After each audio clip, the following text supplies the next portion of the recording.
Teammates on the Oklahoma City Thunder, Russell Westbrook and his backup Reggie Jackson were similar in many ways. Speedy, athletic, aggressive, really confident, enjoyed being in control and having the ball in their hands all the time. Uh-oh. Russell Westbrook is one of the best point guards in the league. He plays with a stormy intensity that leads to wins, triple-doubles, as well as various cuts of beef. He's been known to get chippy going head-to-head with a worthy rival, but teammates have said he's that fiery no matter who he's guarding, and that he looks at opposing point guards like he wants to kill everyone.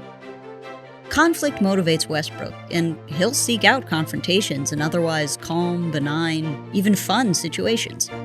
Like when he shoved John Wall at the 2017 All-Star Game for no reason. Or when he goaltended a mascot's half-court shot. Denver fans were going to get free Qdoba if that went in. Now, perhaps if the Thunder had known that Reggie Jackson shared Russ's red-hot competitiveness, they wouldn't have drafted him back in 2011. But how could they have known? Jackson was an unsung recruit out of Boston College, and OKC picked him up 24th overall. His play looked a bit like Westbrook's, but that part sounds good, actually. There was little indication that OKC was ordering up a big plate of beef. In fact, early on, Jackson and the Thunder had a solid relationship. As a rookie, he didn't get playing time in their 2012 finals run, but in 2013, he was the second-string point guard.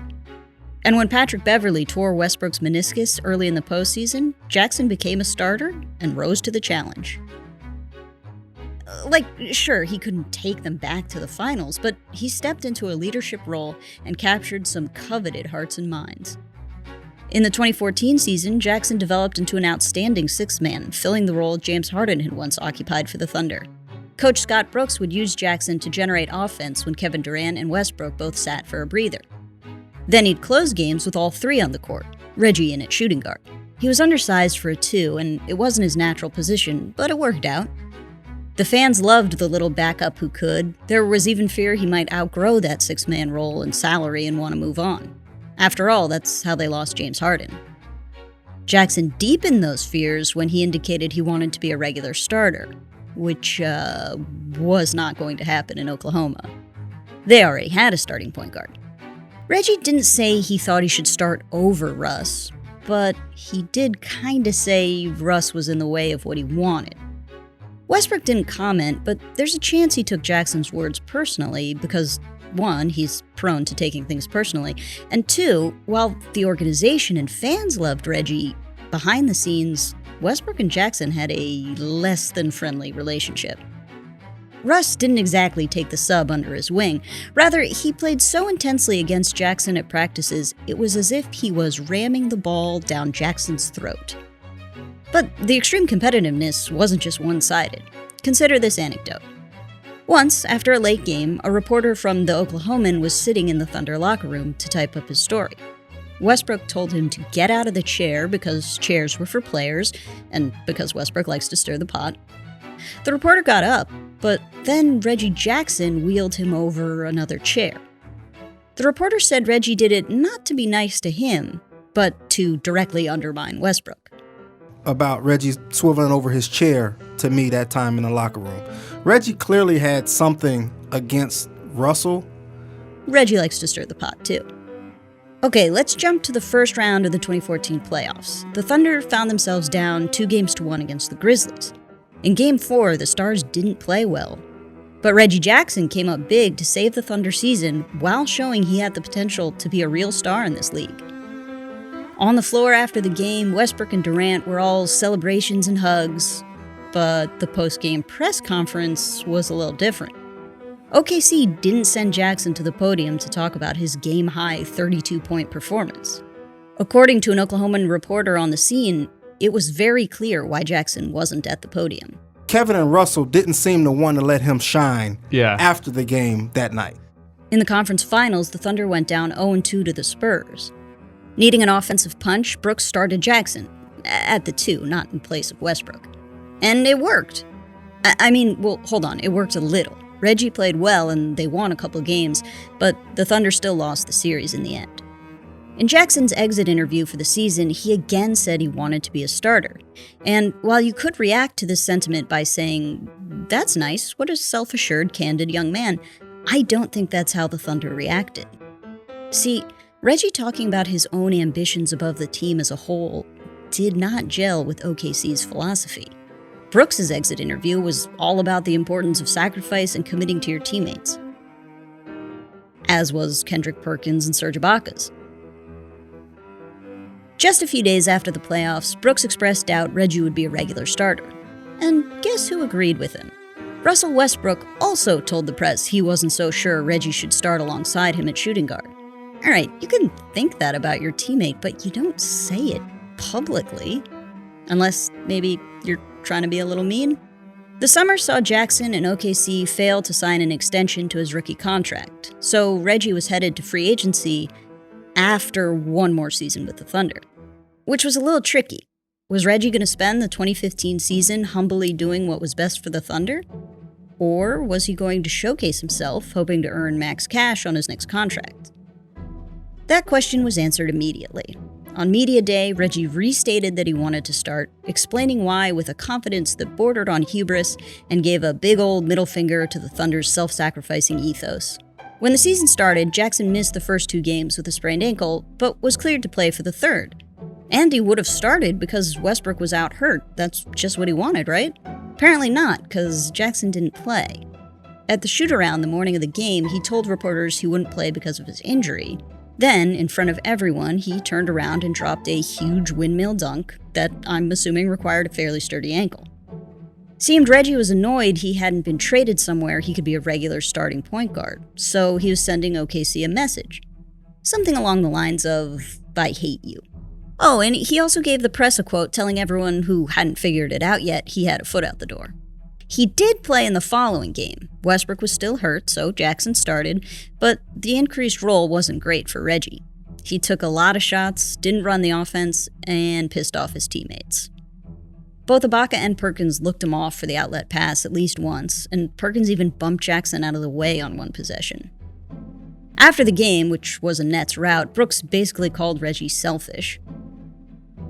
Jackson ended up starting 13 games while Westbrook was hurt.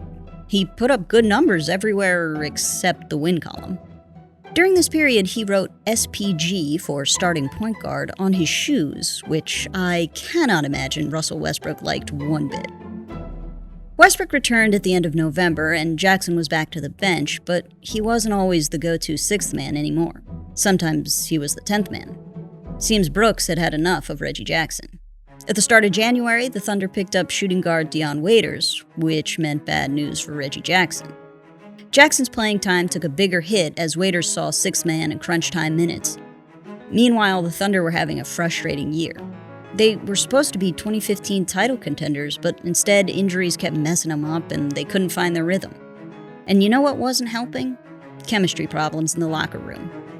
Factions had formed. It was basically Reggie and the backup guards who also lost playing time to Waiters versus the stars and the guys the stars liked. It got petty and even territorial. Westbrook and Durant had Waiters' locker moved away from Jackson and closer to them. At the trade deadline, OKC got rid of Jackson in a 3-team deal. Westbrook wished him the best in Detroit. No, he certainly did not. He implied Reggie was simply nothing to the Thunder. For Jackson's part, he was pretty pleased to get out of Oklahoma. This wasn't an exaggeration. In an interview, he did cry, saying he had been a scapegoat for the Thunder's crappy season. It wasn't until the fall of the following season that Jackson and Westbrook met again. The Thunder fans booed Jackson relentlessly, but that's as spicy as it got during the game. After the game, Westbrook reiterated that Jackson didn't matter by pretending he didn't know who Jackson was.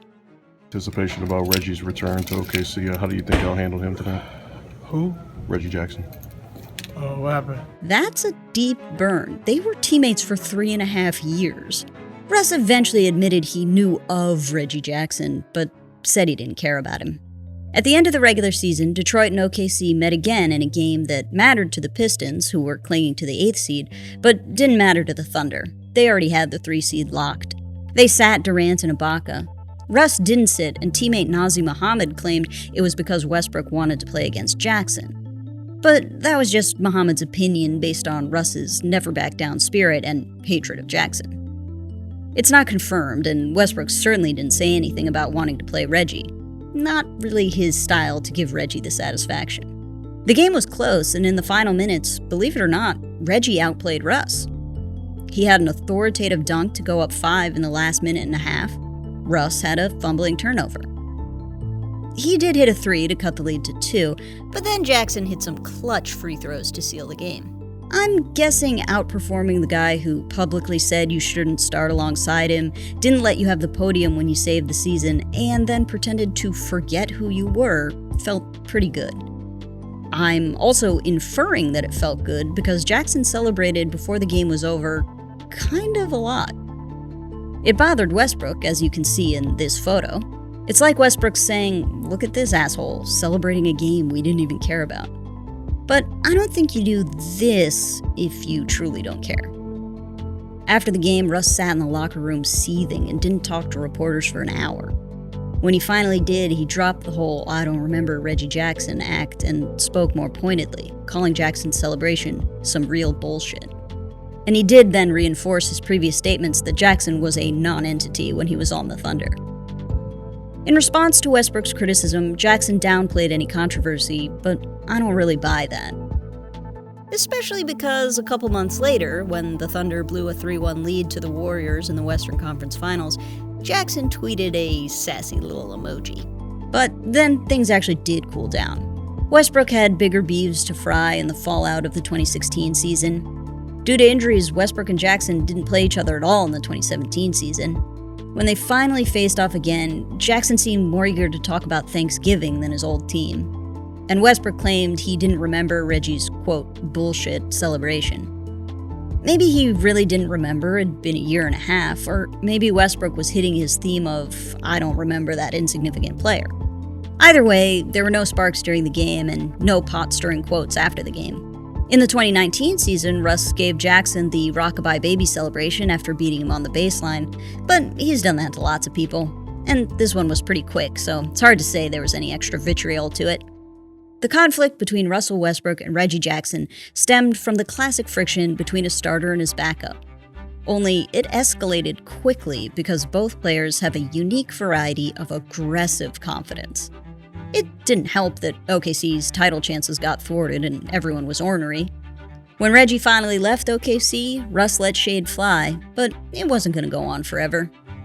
Time passed, both guys got a few teams removed from Oklahoma City, and when you move to a new place, you usually clean out the old fridge and throw away any beef you may find in the back.